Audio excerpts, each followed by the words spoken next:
adakah persekusi, maksudnya kekerasan secara ke badan gitu atau verbal gitu ada? Ada. Kekerasan badan ada? Kekerasan ada. Fisik gitu ada ya? Fisik ada. Ada ya? Sampai segitu ya Kak? Iya. Terus verbal apa lagi ya? Omongan ya? Itu udah nggak kebendung lagi kayaknya. Orang-orang tuh biasanya belajar Islam itu di terakhir kan ya? Oke, iya. Bener nggak? Betul sekali. Pencarian Memang, Islam tuh terakhir kan? Betul sekali. Kenapa coba? Saya nggak tahu kenapa ya. Yang pasti saya dulu juga nggak suka Islam ya. Saya sangat membenci Islam. Dan menurut saya Islam itu adalah ajaran yang ribet, ya kan? Dari Alkitabnya aja tuh bahasa Arab. Kita nih di Indonesia loh. Bro, kita nih di Indonesia. Kok belajarnya pakai bahasa Arab gitu? Bahasa Indonesia aja kita masih belepotan. Selain ribet apa lagi? Ada nggak kepikiran ini agama orang-orang miskin ya? Oh betul. Ini agama yang paling buruk itu adalah Islam. Nah, itu dulu saya asisten rumah tangga saya itu masya Allah babysitter saya itu masya Allah dia orang yang taat. Senin Kamisnya itu nggak tinggal ya, itu pakai hijab terus, nggak pernah buka, dalam rumah pun dia nggak pernah buka gitu kan, sholatnya 5 waktu terjaga, itu masya Allah. Dulu waktu dia di tempat saya merasa risih dengan begitu. Ini anak soleh banget ya gitu, soleha banget ya gitu. Nggak apa-apa kalau di dalam rumah buka aja gitu kan. Makanya bingung. Tapi ya? Dia nggak mau. Sebenarnya kalau dari perspektif orang-orang non Muslim gitu ya, ngelihat orang Islam yang begitu taat, yang sholat 5 waktunya bagus, ini kenapa jadi risih gitu ya? Padahal kan bagus gitu loh. Jadi kan hati mereka tuh terjaga, nggak jahat jadinya gitu. Tapi mereka tuh sebenarnya risih. Makanya satu-satunya kalau kita mau melihat dengan jelas gitu ya, satu-satunya agama yang paling dibenci itu adalah Islam di dunia ini. Iya, betul. Iya kan? Iya betul. Karena kenapa coba?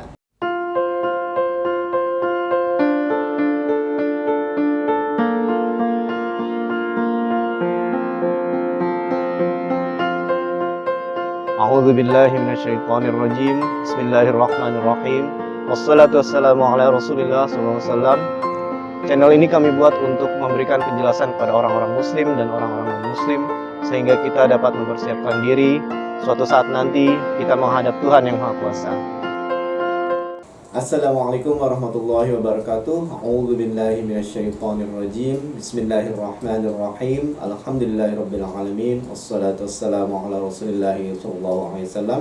Alhamdulillah, kemarin Logic Muslim berhasil berdiskusi dengan salah satu mualafah yang begitu cerdas, yang beretnis Dayak, yang awalnya beliau beragama Buddha, kemudian pindah menjadi Katolik, dan akhirnya berakhir di Islam. Mudah-mudahan kita semua berdoa agar beliau menjadi muslimah yang istiqomah, dan beliau sekarang ini aktif di dunia dakwah, terutama di TikTok.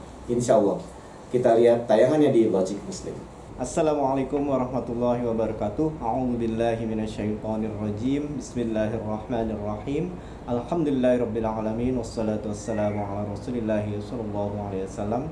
Kali ini berbahagia sekali Logic Muslim kedatangan seorang mualaf yang sangat-sangat cerdas, yang bersuku Dayak, dulunya beragama Buddha, sempat juga belajar kekristenan, kemudian belajar lagi tentang agama-agama lain, akhirnya memutuskan untuk istiqomah di Islam. Siapa dia? Beliau bernama Lisa WR. Nah, kita saksikan di Logic Muslim. 3, 2, 1, lanjut. Assalamualaikum warahmatullahi wabarakatuh. Waalaikumsalam warahmatullahi wabarakatuh. Kak Lisa. Bang Kiki. Iya. Sehat? Alhamdulillah sehat. Alhamdulillah ya. Kapan tiba di Jakarta? Kemarin malam. Kemarin malam ya. Iya. Gimana Jakarta menurut Kak Lisa, enak apa tidak, gimana? Alhamdulillah enak, nyaman Alhamdulillah. ya, dan dipertemukan dengan orang-orang yang soleh nih, insya Allah. Masya Allah, insya Allah kita saling mendoakan supaya kita menjadi orang-orang yang soleh dan soleha ya. Amin, amin. Amin. Terus Kak Lisa ini udah berapa lama memutuskan untuk bersyahadat? 2022 bulan 7. 2022 bulan 7 ya. Sebenarnya dulunya itu apa itunya agamanya? Saya dari Buddha. Dari Buddha. Dan mencari Tuhan itu pindah dari agama satu ke agama satu sebenarnya. Jadi sempat juga ke Katolik. Nah sebentar, di Buddha dulu. Kenapa ragu di Buddha? Kenapa ragu di Buddha? Ya karena tidak menurut saya ini nih nggak terjawab nih apa yang saya pikirkan. Saya tuh tahap mencari Tuhan berperang dengan pemikiran saya sendiri. Iya, apa yang akhirnya oh ini enggak kok, enggak, bukan Tuhan ini gitu, oh ini bukan agama yang benar, kenapa gitu, apa yang triggernya apa bahwa Buddha ini bukan agama yang benar gitu menurut Kak Lisa?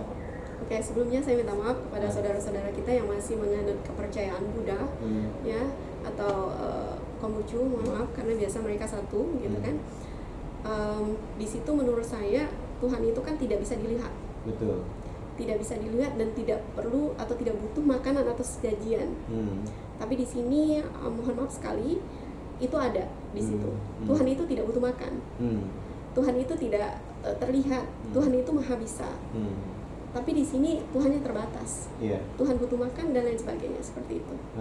Sama sebenarnya saya juga pernah berdebat di itu ya dengan orang-orang Kristiani waktu itu ya, bahwa Tuhan itu segitu agungnya nggak perlu dia tidak mau dilihat kepada orang-orang yang biasa-biasa aja imannya. Betul, gitu. Jadi kita akan melihat Tuhan kita kalau kita imannya udah tinggi gitu, di surga nanti gitu. Betul sekali. Nah, agama yang satu-satunya yang tidak menampakkan Tuhan di dunia ini ada cuma Islam. Betul sekali. Iya kan? Betul sekali.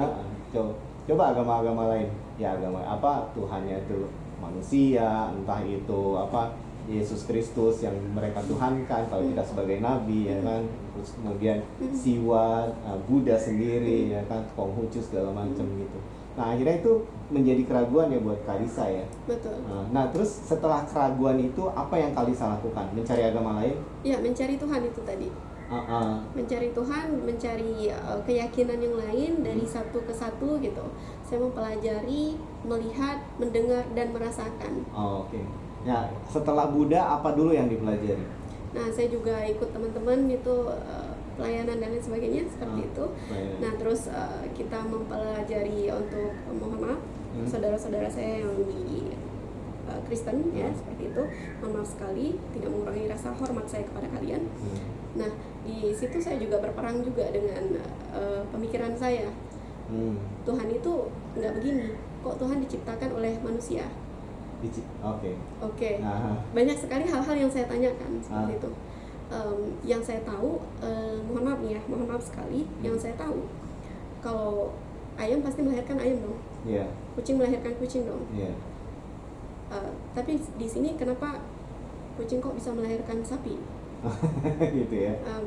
Jadi nggak masuk akal. Iya, mohon maaf, Bang Kiki paham maksud saya? Masuk. Nah, oke, jadi seperti itu. mana mungkin Tuhan melahirkan manusia gitu? Nah, gitu manusia melahirkan Tuhan.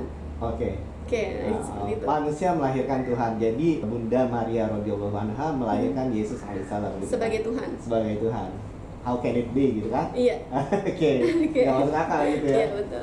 Beliau masih kecil menyusui ya kan, juga dikasih makan ya kan waktu kecil itu kan, terus minta maaf mesti buang air besar, buang air kecil. Apakah Tuhan seperti itu gitu kan? Itu kan sesuatu yang terbatas gitu ya. Betul. Sedangkan Tuhan itu kan tidak terbatas. Iya, gitu. betul. Makanya sebenarnya Islam itu benar-benar agama yang memegang teguh tentang keagungan Tuhan. Gitu. Betul sekali. Jadi di situ juga saya mempelajari tentang 20 nabi yang kita ketahui itu kan. 25 nabi ya. Mohon maaf. Jadi 25 nabi saya pelajari itu dari penciptaan Adam alaihissalam dan juga sampai ke baginda Rasulullah SAW. Nah, seperti itu. Kalau penciptaan Nabi Isa ini menurut saya ya tidak ada apa-apanya dengan penciptaan Adam sebenarnya. Iya. Nah, kenapa itu? Nah, jadi Adam ini masih terlahir dari rahim seorang wanita. Iya. Maaf, maksudnya Isa ini masih terlahir dari, atau yang dikatakan Yesus ini tadi masih terlahir dari rahim seorang wanita. Iya. Dan Adam ini tidak terlahir dari rahim manapun, hanya segempal tanah. Nah, seperti itu, ditiupkan roh dan tidak ada bapak, tidak ada ibu, kan seperti itu. Harusnya Adam lebih menjadi Tuhan dong. Betul. Lebih sakti daripada Yesus alaihissalam, benar kan? Seharusnya. Jadi saya sampai sepenasaran itu, saya runut tuh dari 25 nabi. Tapi sebelum saya memutuskan benar-benar Islam yang benar nih, begitu. Pernah belajar Hindu? Hindu belum. Kenapa? Memang dari awal menurut saya ya sama aja seperti Buddha kan. Dia menggunakan, mohon maaf lagi saudaraku yang Hindu, ada sesajian dan lain sebagainya seperti itu. Nah, itu menurut saya sama dengan yang di sini gitu. Nah, saya mencari yang beda nih gitu. Menurut saya sih memang lebih nggak make sense karena Hindu itu Tuhannya itu ada 3 juta. 3 juta, Dewa. Tuhannya banyak sekali. Tapi sebenarnya di Upanishad sendiri disebutkan bahwa Tuhan itu satu. Oke. Jadi mereka kalau ditanya Tuhan itu ada berapa, ya ada satu. Tapi tetap ya ini Tuhan, sapi ya Tuhan, ini Tuhan, Brahma Tuhan, segala macam gitu. Jadi apapun. Sampai-sampai waktu ada COVID mereka bikin kuil namanya COVID. Oke, kuil COVID namanya. Oke. Ya begitulah. Mengerikan ya. Iya. Nah gitu. Jadi sebenarnya kita memang akhirnya mencari Tuhan itu dengan hati yang tulus. Gitu. Nah sebenarnya akhirnya orang-orang tuh biasanya belajar Islam itu di terakhir kan ya. Oke, iya. Benar nggak? Betul sekali. Pencarian Memang, Islam tuh terakhir kan? Betul sekali. Kenapa coba? Saya nggak tahu kenapa ya. Yang pasti saya dulu juga nggak suka Islam ya. Saya sangat membenci Islam. Dan menurut saya Islam itu adalah ajaran yang ribet, ya kan? Mohon maaf nih, sekarang aja saya yang berpenampilan seperti ini itu menurut mereka kakak nggak ribet apa nggak panas apa gitu kan. Nah saya juga dulu gitu. Jadi tuh menurut saya ini Islam nih ribet banget sih. Dari Alkitabnya aja tuh bahasa Arab. Kita nih di Indonesia loh. Bro, kita nih di Indonesia. Kok belajarnya pakai bahasa Arab gitu? Bahasa Indonesia aja kita masih belepotan. bahasa Arab pula gitu kan. Nah, itu saya dulu gitu kan. Dan terus tuh pakai penampilan yang pakai hijab, terus pakai syar'i. Nggak panas apa? Nggak risih apa gitu kan? Loh, enak loh kayak saya terbuka angin gitu kan, kena angin terus tuh lebih kelihatan cantik. Nah itu saya dulu jahiliyah banget ya. Nauzubillah summa nauzubillah. Selain ribet apa lagi? Ada nggak kepikiran ini agama orang-orang miskin ya? Oh betul. Ini agama yang paling buruk itu adalah mohon maaf Islam. Nah itu dulu saya. Jadilah bagian dari dakwah kami dengan cara mensubscribe, share, komen, dan like video-video kami. Mudah-mudahan apa yang kita lakukan mendapat ridho Allah Subhanahu wa taala. Karena semua ini akan dipertanggungjawabkan kepada Allah Subhanahu wa taala. Jadi kenapa? Karena mohon maaf nih, yang di jalanan yang bawa-bawa apa celeng apa sih ini apa? canting. Ya. Nah itu siapa? Orang Islam. Orang Muslim ya. Yang bajunya kumuh gitu, itu siapa? Muslim. Kalau pergi ibadah kok kumuh banget gitu kan? Yang bawa asam, bawa kecut siapa? Islam. Gitu ya. Yang jual mohon maaf narkobeng siapa? Muslim, ya kan? Yang sering melakukan korupsi siapa?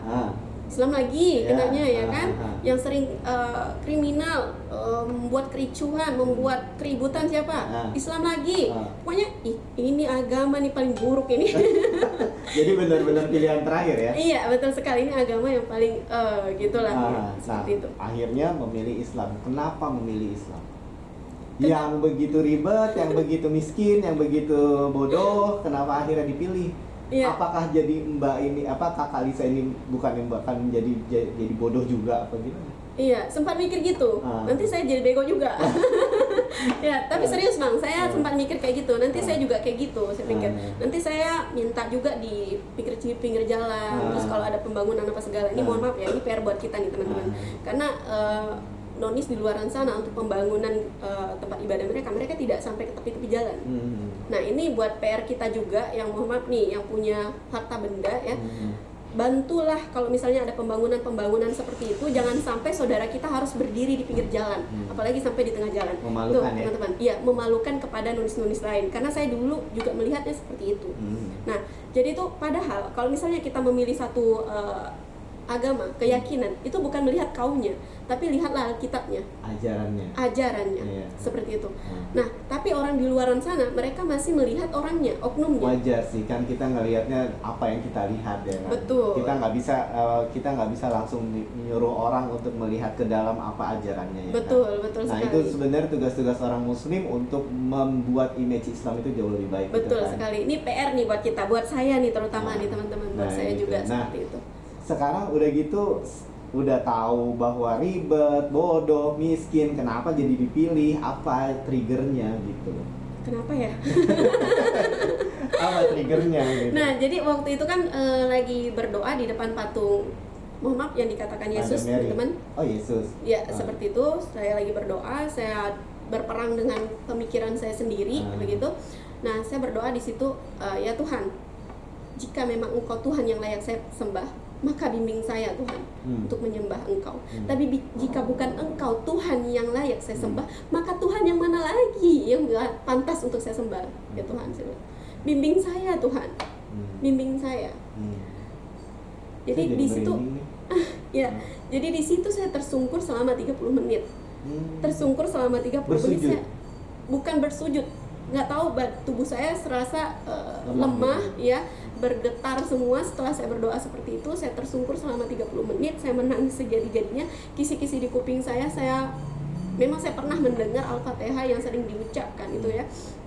Jadi saya sudah ibaratnya tuh menutup diri tentang itu sebenarnya. Tapi Allah memperdengarkan kembali dan menggetarkan hati saya membaca Al-Fatihah itu. Nah, di situ tuh Masya Allah, saya membaca Al-Fatihah itu menangis dan ada kenikmatan yang sangat amat nyaman di dalam hati saya. Kok kakak bisa membaca Al-Fatihah? Apa kakak hafal Al-Fatihah? Itu dia. Gimana tuh? Nah, jadi kok bisa sih membaca Al-Fatihah? Kisi-kisi saya mendengar Al-Fatihah itu, kok saya bisa melantunkannya dengan jelas seperti itu. Itulah bimbingan Allah kepada saya seperti itu. Dan setelah 30 menit saya tersungkur di situ karena saya duduk paling depan. Di situ di antara kurang lebih ribuan lah. Pokoknya saya kurang ingat pastinya. Sebenarnya bisa saja saya sebutkan, takut nanti ada teman-teman yang tidak terima lagi gitu ya. Itu seperti itu. Terus saya tersungkur di situ 30 menit. Mereka setelah 30 menit merangkul saya. Rini, kamu orang yang sangat beruntung. Roh Kudus memasuki kamu. Tuhan memilih kamu. Kamu orang terpilih seperti itu. Terus? Nah, terus setelah itu Bingung jadinya ya? Iya, saya diam saja. Saya menangis masih kayak oh ya, aneh kan. Nah, jadi di situ saya setelah itu dibawa di satu ruangan, ditanya apa yang terjadi pada diri saya. Nah, seperti itu. Saya ceritakan tapi mereka tidak terima dengan apa yang saya ceritakan. Oke, baik, gitu kan. Nah, terus akhirnya mereka memberikan saya untuk pemahaman atau keyakinan yang sedang kita lakukan ini dan yang sedang kita jalani inilah yang sebenar-benarnya jalan Tuhan. Inilah yang sebenar-benarnya jalan keselamatan. Itu mereka katakan seperti itu. Iya, betul sekali. Nah, kalaupun saya bilang, saya membantah apa yang mereka sampaikan, mereka tidak akan terima. Di situ jujur, secara otak, pikiran, saya sudah terpengaruh. Tapi di hati saya menolak. Saya saat itu mau keluar, saya menangis, ditarik 3 orang karena tidak boleh keluar, harus sampai selesai dulu. Setelah itu, saya biar sampai selesai. Habis itu ditanya, Rini, sekarang kamu sudah tahu kan agama mana yang pantas, yang layak, yang benar-benar menjadi jalan keselamatan? Iya, saya tahu. Apa? Islam. Wah, itu langsung digeprak meja. Pak gitu kan, digeprak meja. Kami ini bodoh ya gitu. Adalah kata-kata yang tidak nyaman gitu. Saya tidak ingat pastinya. Lalu, oh oke. Saya bilang, oh iya. Udah saya iyakan aja. Setelah itu saya keluar, saya masih tetap penasaran dengan Islam itu tadi. Oh, akhirnya belajar Islam. Enggak. Belum langsung. Enggak belajar Islam. Belum langsung, masih mencari orang-orang dulu nih. Belum tertarik untuk mempelajari Al-Qur'an ini tadi dikarenakan ya ribet memang. Masih reluctant gitu ya, masih enggan gitu. Masih pusing loh baca Al-Qur'an kalau pertama-tama. Coba deh kalau misalnya teman-teman yang nggak pernah baca Al-Qur'an nih. Coba baca Al-Qur'an. Pusing teman-teman. Gitu ya. Mana lihat hurufnya aja kita udah pusing kan. Iya. Lihat bahasa Arabnya aja gitu kan. Terus kita baca tuh terjemahannya. Nggak akan nyambung teman-teman. Gitu ya. Itu yang saya alami dulu. Ya, sebenarnya gini. Jadi kenapa yang terbesit itu waktu mencari Tuhan itu Al-Fatihah? Karena di Al-Fatihah itu ada ihdinas siratal mustaqim ya kan. Betul. Tunjukkanlah kepada kami jalan yang lurus ya kan. Betul. Jadi siapa aja nih yang menonton ini yang mudah-mudahan juga bisa men-share. Jadi kalau kita mencari Tuhan, kita mesti hati yang tulus. Dan ini salah satu ininya ya, kalau benar-benar mencari Tuhan gitu ya. Doanya ini seperti ini. Ya Tuhan, dimanapun kamu berada, tunjukkan saya bahwa Engkau adalah satu-satunya yang benar. Gitu, yaitu ihdinas siratal mustaqim. Nah, orang Muslim melakukan sholat itu 5 kali sholat. Kalau di total 35 rokaat ya, berarti 35 kali membaca Al-Fatihah. Itu 35 kali mereka meminta untuk ditunjukkan kepada jalan yang lurus. Oke. Gitu. Jadi nggak cuma sekali. Karena apa? Karena di hidup kita ini banyak sekali cobaan-cobaan gitu. Kalau di hadisnya Nabi SAW bahwa setan itu menggodanya itu dari kiri kanan, depan belakang, atas bawah. Betul. Saking ngerinya. Iya. Dan dia itu hidup di dalam aliran nadi kita. Iya, betul sekali. Gitu. Jadi kita selalu minta tunjukkan kami jalan yang lurus. Nah, itu sebenarnya jadi nyinyiran juga bagi orang-orang di luar sana. Kalau kamu udah beragama dengan baik, ngapain kamu minta-minta terus untuk ditunjukkan ke jalan yang lurus gitu. Ya karena begitu, karena setan itu nggak berhenti-berhenti. Walau meskipun kita sholat ya kan, kalau kakak lagi sholat kan pikiran kemana-mana kan, nggak fokus ke Allah kan. Terkadang Kan? iya begitu. Terkadang apa sering kali? Seringkali Seringkali pas lagi Allahu Akbar ingat kunci handphone apa segala macam gitu ya. Nah itu siapa yang mengalihkan perhatian itu kalau bukan setan? Iya. Gitu. Yang tadinya nggak ngantuk terus tiba-tiba ngantuk begitu ya. Jadi udah tadi balik lagi ya, kakak udah bilang Islam yang benar gitu ya, tapi tetap aja menjalankan Katoliknya terus ya. Sampai berapa lama? Itu Islam yang benar gitu ya. Kan Itu kakak tadi udah ngomong tuh ya sama yang tadi meluk kakak gitu, wah ini haru biru lah kamu udah menemukan Tuhan, agama yang benar gitu. Ternyata pas ditanya tahu apa agamanya, kakak bilang Islam gitu kan, mereka shock gitu kan. Tapi setelah itu apa kakak langsung bersyahadat apa enggak? belum. Kalau di dalam grup kita masih aktif, kita masih ikut untuk arahan, terus amalan-amalan itu di dalam grup kita kan ada grup tuh. Nah, tapi di situ saya udah mencari lingkungan yang seperti kajian, terus salawatan dan lain sebagainya. Saya ikut tuh, teman-teman saya mencari. Jadi itulah tadi saya bilang hidayah tuh nggak ditunggu, tapi dijemput. Kita cari, gitu, nggak cuma nunggu diam aja. Nah seperti itu. Kadang-kadang kemarin terjadilah COVID itu pandemi, yang mana saya kehabisan buku untuk saya baca. Oke. Jadi senang baca buku ya? Alhamdulillah. Terus? Nah jadi kehabisan buku yang saya baca, saya cari nih, ada nggak sih buku yang masih belum saya baca di rumah gitu kan? Saya buka-buka laci-laci, dan ternyata ada. Apa itu? Yaitu Al-Quran yang baby sister saya. Masya Allah. Terus? Dan itu udah usang, nggak utuh lagi, udah dimakan tikus setengah gitu kan. Itu ada terjemahannya. Itu asisten rumah tangga saya itu masya Allah, baby sister saya itu masya Allah, dia orang yang taat. Senin Kamisnya itu nggak tinggal ya, itu pakai hijab terus, nggak pernah buka, dalam rumah pun dia nggak pernah buka gitu kan. Sholatnya 5 waktu terjaga, itu masya Allah. Dulu waktu dia di tempat saya merasa risih dengan begitu. Ini anak soleh banget ya gitu, soleh banget ya gitu. Nggak apa-apa kalau di dalam rumah buka aja gitu kan. Makanya bingung. Tapi ya? dia nggak mau. Nah, sebenarnya kalau dari perspektif orang-orang non Muslim gitu ya, ngelihat orang Islam yang begitu taat, yang sholat 5 waktunya bagus, ini kenapa jadi risih gitu ya? Padahal kan bagus gitu loh. Jadi kan hati mereka tuh terjaga, nggak jahat jadinya gitu. Tapi mereka tuh sebenarnya risih. Makanya satu-satunya kalau kita mau melihat dengan jelas gitu ya, satu-satunya agama yang paling dibenci itu adalah Islam di dunia ini. Iya, betul. Iya kan? Iya betul. Karena kenapa coba? Karena kenapa? Karena kebenarannya itu tadi. Karena kebenarannya itu tadi. Sebenarnya banyak sih, karena Islam itu tidak mau toleransi terhadap judi, tidak minuman keras, perzinahan, pornografi. Itu sebenarnya mereka tuh bunga, bank gitu. Sebenarnya itu yang sebenarnya dituntut sama kita tuh diperbudak sama dunia tuh seperti itu gitu. Iya, betul. Banyak sekali bisnis orang-orang di luar sana itu melakukan itu. Makanya Islam itu memproteksi pengikutnya seperti itu, akhirnya itu menjadi kebencian buat mereka gitu. Ngeri ya. Jadi orang Islam tuh memang ketat, dia orang Islam tuh disebutnya tidak punya toleransi. Toleransi terhadap apa? Hal-hal seperti itu. Gitu. Sekali pelangi nggak boleh, ya udah nggak boleh.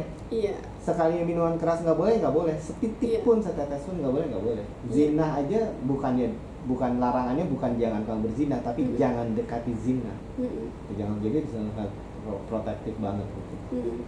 Dan akhirnya saya tanya kembali, apa yang akhirnya Kak Lisa ini, iya saya mau bersyahadat, apa? ketemu di mana? Iya, itu tadi. Berarti kita lanjut. Iya. Yaitu membaca terjemahan dari Al-Quran. Pas di ayat mana akhirnya oh iya harus bersyahadat. Saya berkali-kali ya membaca Al-Quran itu nggak langsung kena di ayat mana gitu. Gitu ya? Jadi benar-benar saya pelajari dari juz 1 sampai ke juz 5. Itu saya masih belum paham. Menurut saya, ini Nggak nyambung ya? Iya, tinggi banget ini bahasanya gitu kan. Itu sampai saya jatuh sakit. Oke. Jatuh sakit di juz 5 itu sampai saya diinfus 3 botol ya, sempat pendarahan juga karena di waktu bersamaan saya harus melihat sesuatu yang harusnya tidak saya lihat seperti itu. Saya harus tahu sesuatu yang seharusnya saya tidak tahu gitu kan. Atau seharusnya yang harusnya Mbak tahu, kakak Iya, tahu. boleh jadi begitu. Ini kan dari perspektif non muslim Iya, ya. betul. Oke. Nah, jadi seperti itu juz kelima saya diinfus sampai sempat pendarahan dan itu aduh gitu kan. Kok gini banget ya mau belajar ya, kok gini banget ya mau cari Tuhan ya gitu kan. Tapi tidak menyurutkan semangat saya untuk walaupun udah diinfus, walaupun sampai pendarahan, itu tidak menyurutkan semangat saya untuk terus mencari Tuhan itu tadi. Nah, udah capek nih saya baca Al-Quran nih, saya nggak paham dengan apa yang saya baca. Jadi saya cari dari penjelasan dari Google, dari audio, dari YouTube. Nah, sampailah saya banyak sekali menonton video-video Ustadz Hanan Antaki. Iya, betul sekali. Dan juga Ustadz Adi Dayat. Nah, itu idola saya banget ya, Masya Allah. Beliau pintar sekali ya. Iya, cerdas banget tuh. Bukan ini sekedar ayatnya pintar. ada di halaman sekian di kanan bawah gitu kan, Iya, nomor betul. sekian gitu Betul, kan. betul sekali. Masya Nah, Allah. jadi Masya Allah, tabarakallah. Jadi di situ, wah ini keren banget ini gitu kan. Nah, sampailah tadi yang saya mau pelajari 25 nabi itu tadi. Itu karena saya nggak suka ya sebenarnya kisah-kisah seperti itu, tapi saya memaksakan diri berawal dari nonton kartunnya. Terus Ya. sama anak-anak tuh nonton kartunnya tuh. Nontonnya yang ringan-ringan, Ringan-ringan dulu tapi lah. sebenarnya message-nya kuat Iya, gitu betul. kan. Karena udah sakit kepala nih baca Al-Quran nih. Ya udah cari yang ringan dulu deh Cari yang gitu. ringan dulu. Daripada diinfus lagi ya kan. Iya, betul. Jadi seperti itu. Udah kita nonton kartunya dulu dan Masya Allah, tabarakallah. Makanya saya kesimpulkan, oh ini Nabi Adam ini lebih hebat seharusnya daripada Isya nih gitu kan. Nah, tapi kok ini yang dipertuhankan? Oh, ini nggak betul nih. Terus saya baca terus sampai di juz ke-9. Di situ saya mendapatkan bahwasanya tuh udah mulai terbuka nih. Dan doa saya di situ tuh minta sama Allah tuh gini, sama Tuhan tuh gini. Ya Tuhan, saya membaca Al-Quran nih. Saya membaca Al-Quran, saya belum bisa membaca Arabnya. Ya Allah, ya Tuhan, bukan Allah masih. Ya Tuhan, ajarkan saya membaca Al-Quran ini dengan baik dan benar. Ajarkan saya memahami Al-Quran ini dengan baik dan benar. Ajarkan saya mengamalkan Al-Quran ini dengan baik dan benar, membaca terjemahannya. Dan itu Masya Allah, dahsyat sekali doa itu. Setiap kali saya membuka Al-Quran, saya selalu membaca itu. Dan itu mulai pelan-pelan terbuka pemahaman saya. Oh, Masya Allah, sampai saya berpikir nih, seluruh tubuh saya ini bukan milik saya, tapi miliknya Allah. Sampai pohon yang saya lihat ini, Masya Allah, ini bukan sekedar pohon gitu. Jadi apapun yang saya lihat, kehidupan apapun itu yang saya lihat, itu sampai saya berpikir, Masya Allah, ini ciptaan Allah begini, begitu. Kemana dulu saya? Sampai saya tuh merasa saat membaca Al-Quran itu, saya ini kecil sekali. Udah memikirkan itu alam semesta ini seluas ini gitu. Saya nggak ada apa-apanya. Siapa saya ini? Ini podcast pertama kali saya podcast dan saya merinding. Demi Allah ini beneran saya. Barakallah. Iya. Ini Terus memang di situ bener. saya menangis sejadi-jadi. Siapa saya ini? Ya Allah, saya ini ternyata tidak ada hak atas diri saya sendiri. Penglihatan, pendengaran, lisan saya, hati saya, kulit saya, semua yang ada di diri saya bukan milik saya. Dan semua ini akan dihisap Allah. Ya Allah, saya ternyata tidak ada hak atas diri saya, ya Allah. Engkau yang berhak atas diri ini, ya Allah. Maka bimbing saya. Cuma itu ya doanya ya.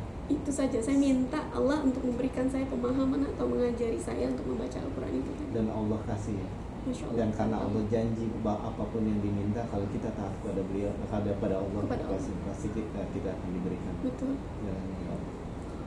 Terus akhirnya mantap untuk bersyahadat. Belum juga. Belum juga. Oh gitu, oke. Karena saya nggak tahu ternyata ya kita harus syahadat dulu ya. Iya. Saya udah mempelajari Islam, ya saya udah Islam dong. Merasa Islam. Iya, saya udah menjadi bagian dari sini dong. Iya. Kan gitu. Merasa seperti itu. Mm-mm. Ya. Nah, oke. Nah, jadi begini. Allah tuh mengatakan semua yang ada di dalam dunia ini, yang di dunia ini itu ciptaan Allah kan. Iya, iya. Itu milik Allah semua. Berarti saya ini milik Allah, gitu kan? Jadi saya merasa perlukah saya syahadat gitu kan? Jadi tuh saya udah menjadi bagian nih gitu. Tapi itu dulu saya nggak pernah terpikir dan nggak saya tanyakan. Cuman ibaratnya saya udah merasa saya milik Allah. Berarti saya Muslim, udah Islam gitu.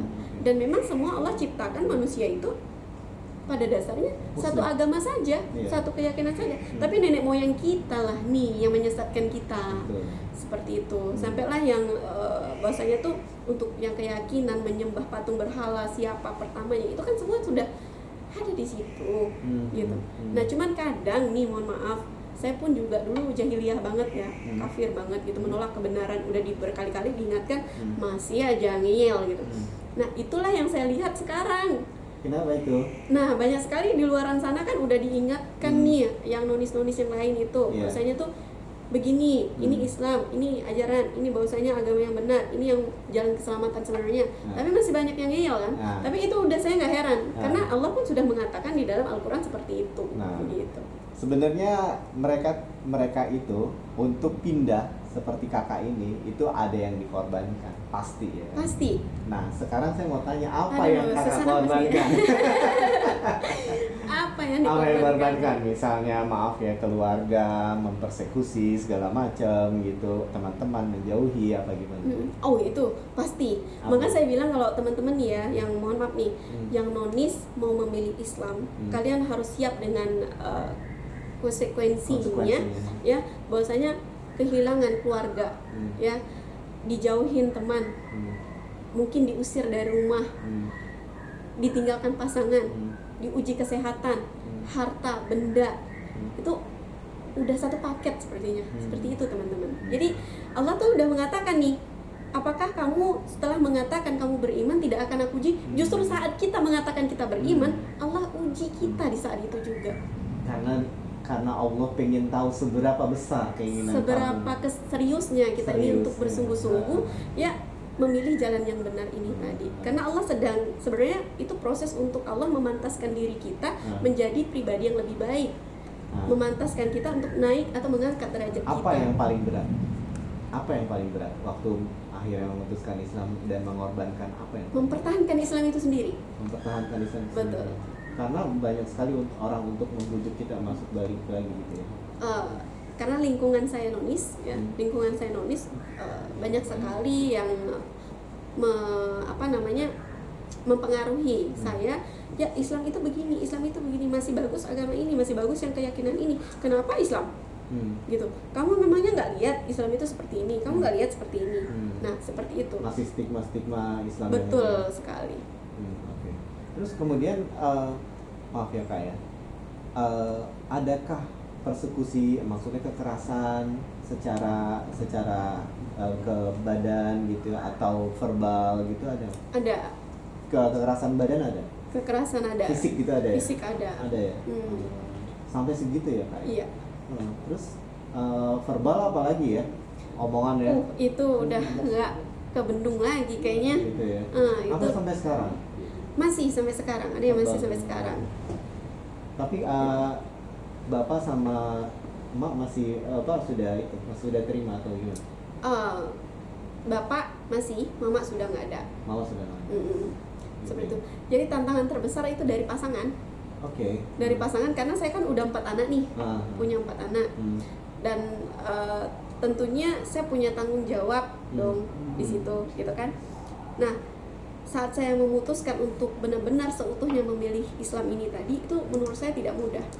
Karena ada yang harus dikorbankan. Maka saya katakan sama teman-teman, kalau kalian itu benar-benar ingin memilih Islam, kalian pelajari dulu kitabnya. Kalian harus pahami dulu. Belajar itu jangan cuma satu arah saja, tapi cari perbedaan dan perbandingan. Dan satu lagi kuncinya, mesti tulus. Betul. Ya kan? Kalau nggak tulus, kalau kita masih benci gitu bahwa Islam seperti ini, Islam seperti itu, gue nggak mungkin banget masuk Islam karena gue nanti akan seperti ini, itu udah didasari dengan kebencian sendiri, udah nggak bakalan. Ya, memblokir diri itu Udah namanya. memblokir diri. Nggak bisa. Ya, Nah, nggak bisa makanya, menerima makanya kebenaran. di ayatnya juga Allah kan begitu kan. Hmm. Kalau kita menutup diri, Allah akan menutup gitu. Jadi kalau orang sudah udah sakit gitu rohnya, Allah akan menambah sakitnya itu. Iya, Gitu. betul. Nauzubillah min dzalik. Subhanallah. Nah, terus akhirnya bisa menjalankan Islam dengan baik ini menjadi tenang atau gimana Kak? Setelah saya menonton kisah Umar. Umar bin Khattab. Nah, itu kan dengan pedang terhunus dia memeluk Islam kan? Iya. Nah, awalnya dia sangat membenci Islam. Banget. Ini. Banget. Nah. Iya, sangat membenci Islam dengan pedang terhunus yang ingin membunuh baginda Rasulullah Sallallahu Alaihi Wasallam ya. Nah, terus tapi di saat itu juga malah beliau memeluk Islam. Dan setelah beliau memeluk Islam, Islam ini semakin kuat. Kata Umar bertanya kepada baginda Rasulullah Sallallahu Alaihi Wasallam, "Ya Rasulullah, apakah yang kita lakukan ini benar?" "Benar ya Umar," kata Rasulullah. "Kalau benar, kenapa kita harus sembunyi-sembunyi? Iya. Ayo kita keluar, kita perangi mereka." Itu kata Umar. Nah, saya berpikir begitu. Ini saya lakukan ini benar loh, gitu. Apa saya harus sembunyi-sembunyi? Iya, Begitu betul. kan? Jadi yang tadinya saya sembunyi-sembunyi sholat bersama anak-anak saya, akhirnya saya terang-terangan, tapi sebelum saya ketahuan waktu itu. Nah, itu setelah saya ketahuan, karena saya sebenarnya diusir tuh sudah berkali-kali. Iya iyalah, diusir berkali-kali dengan yang udah nyaman kok kita mau tinggalkan gitu. Jadi saya juga masih duniawi banget kemarin, masih mikir. Sebenarnya juga saya juga seperti itu Kak. Waktu kita mulai berdakwah seperti ini ya, membuat video Logic Muslim gitu YouTube channelnya gitu. Saya juga reluctant untuk mengekspos agama-agama lain gitu. Sampai keluarga saya juga menahan diri, jangan menyebutin agama lain, agama lain gitu loh. Tapi memang sebenarnya kita pun tuh punya perintah untuk bisa menyampaikan kebenaran dan bisa membantah ajaran-ajaran mereka gitu. Jadi sekarang ini saya nggak takut untuk bilang bahwa kamu tuh punya Bible seperti ini ya kan, ada kontradiksinya, pengarangnya juga nggak ketahuan siapa gitu loh. Ini ajaran agama Buddha tuh seperti ini. Sebenarnya kan kalian sendiri tuh tidak punya konsep Tuhan gitu ya. Reinkarnasi itu tidak masuk akal. Terus udah gitu ajaran Hindu juga gitu. Kalian punya 3 juta dewa, ada yang bilang 5 juta dewa, sebenarnya mana yang benar? Ajaran Hindu di India beda dengan di Bali, di Tengger juga beda gitu loh. Ya sebenarnya itu loh. Jadi kita membantah ajaran-ajaran mereka dan kita kasih ini Islam itu seperti ini gitu loh. Betul. Nah, terus dengan elegan Allah tuh bilang bahwa agama itu tidak untuk dipaksakan ya kan. Betul. Sebenarnya sudah terjelas mana yang benar, mana yang sesat. Betul. Iya kan? Iya. Gitu. Jadi tinggal ketulusan kalian aja. Tugas kita tuh cuma menyampaikan. Betul. Kalian terima syukur, kita bisa bersama-sama di dalam keridhaan Allah Subhanahu wa taala, atau kalian tidak tetap musyrik ya silakan. Betul. Gitu Ya, kan? betul. Itu Masya Allah, tabarakallah. Gitu. Jadi kakak ini luar biasa. Mengorbankan keluarga, teman segala macam itu hal-hal yang makanya mualaf itu menurut saya luar biasa lah. Setiap mualaf yang melakukan itu karena dengan keberanian bahwa integritinya bahwa ini adalah kebenaran. Saya tidak bisa harus mengorbankan orang tua saya ya nggak apa-apa. Yang mengorbankan pasangan silakan. Iya, betul. Ini saya sepanjang podcast ini saya gemeteran banget ya. Masya Allah, Iya. Masya Allah, tabarakallah. Aduh. Ya, saya juga itu yang bikin saya kuat ya, karena janji Allah itu tadi kan, yang pertama Allah sudah mengatakan bahwasanya apakah kamu sudah mengatakan kamu beriman, tidak akan saya uji, tidak akan kami uji, kata Allah. Kami loh, Allah mengatakan di situ. Berarti kan ya itu tadi dengan apa yang kita alami itu tadi, berarti kan dari orang-orang mungkin ya kan, dari keyakinan kita sendiri, dari diri kita sendiri ya kan, karena kita ini kan bukan milik diri kita nih. Nah seperti itu. Jadi saat kita mengatakan kita beriman, justru saat itulah Allah akan timpakan ujian itu. Benar. Tapi disitulah Allah juga mengatakan bahwasanya apakah kita ini pantas. Iya. Nah Allah juga mengatakan di situ, dan Allah juga mengatakan seperti ini. jika kita meninggalkan sesuatu itu karena Allah, maka Allah akan gantikan sesuatu itu dengan yang lebih baik dan lebih banyak. Nah, dari arah yang tidak diduga-duga. Dari arah yang tidak diduga-duga dan tidak disangka-sangka. Masya Allah, tabarakallah, gitu kan? Allah tuh juga menyuruh kita minta sama Dia. Iya. Jangan kita menyombongkan diri kita untuk tidak meminta kepada Allah. Emang Karena kita siapa? iya, kita ini siapa gitu. Nah, jadi Allah malah menyuruh kita meminta. Terkadang kita ini sombong, tak mau minta sama Allah.